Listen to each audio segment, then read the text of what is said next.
For months, your appetite was quiet. Food didn't dominate your thoughts. Portions felt smaller. Cravings felt distant. The weight started dropping. Clothes fit differently. Mirrors reflected a new version of you. Your body detects it immediately. Within hours, hunger hormones begin to rise. Ghrelin spikes. Blood sugar swings. Neural signals start recalibrating. Within days, your brain is firing appetite circuits stronger than ever. This isn't willpower, it's biology. And what comes next will feel unstoppable. Ozempic is semaglutide, a GLP-1 receptor agonist.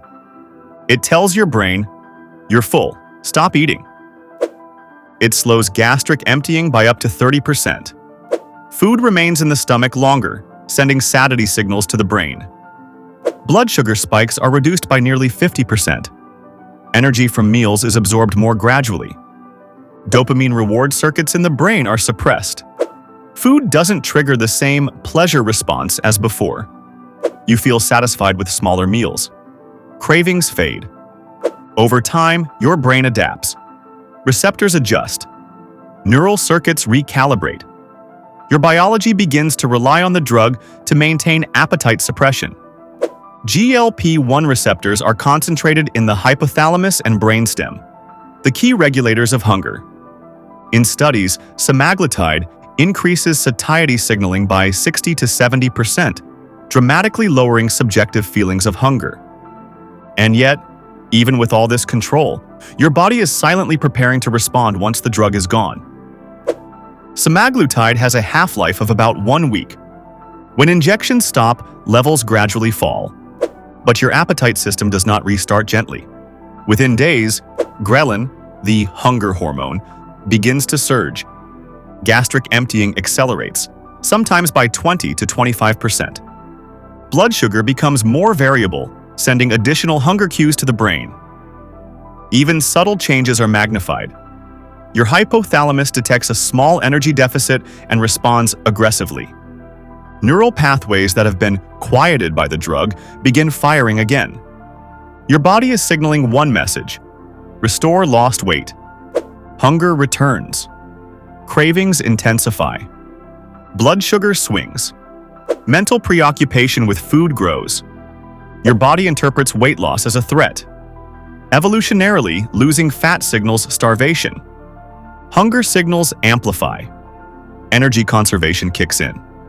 Clinical studies show that 50 to 60% of patients report stronger food cravings within the first 2 weeks of stopping. Resting metabolic rate can drop by 100 to 150 calories per day, roughly equivalent to 2 chocolate bars. Your dopamine system begins to overvalue food again.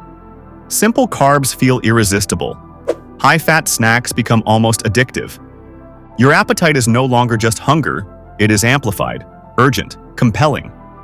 Leptin levels fall as fat mass decreases, often 30 to 40% below baseline.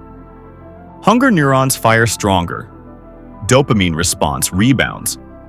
Metabolic adaptation reduces energy expenditure subtly but meaningfully. Appetite feels uncontrollable. The drug's protective effects are gone. Your brain defends your set point aggressively. Food suddenly becomes more rewarding than before treatment. Striatal dopamine activity can increase 20 to 30%, amplifying the pleasure of eating. This is not a failure of willpower. It is neuroendocrine reality. Appetite doesn't just return, it overshoots. Compensatory hyperphagia. The brain overcorrects. High-calorie foods feel more rewarding than ever. Every craving, every pang, every thought of food is amplified. Research shows that within the first month after stopping semaglutide, patients can regain 30 to 40% of lost weight if no lifestyle measures are taken. Hunger can feel stronger than any dieting effort could resist.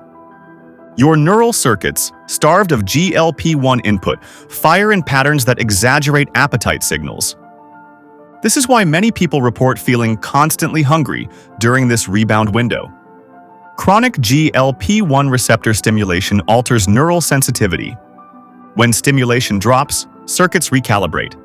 Hunger feels stronger, satiety weaker. POMC neurons, NPY/AG, RP neurons, arcuate nucleus, all coordinate to regulate appetite. Without external GLP-1 input, the brain must relearn homeostasis. The reward circuitry resets over weeks. Food feels more compelling. Satiety signals feel delayed. The brain temporarily prioritizes energy restoration above everything else. 4 forces converge: increased hunger, reduced satiety, lower leptin, and subtle metabolic slowing. Together, they bias your body toward restoring weight. This isn't failure, it's biology defending equilibrium. Ozempic shifted your set point. Stopping it shifts it again. Appetite will stabilize. Receptors recalibrate. The body always seeks balance. Understanding biology changes the narrative. Not blame, not shame, just science. Now you know what that shift looks like. And knowing it is the first step toward managing it.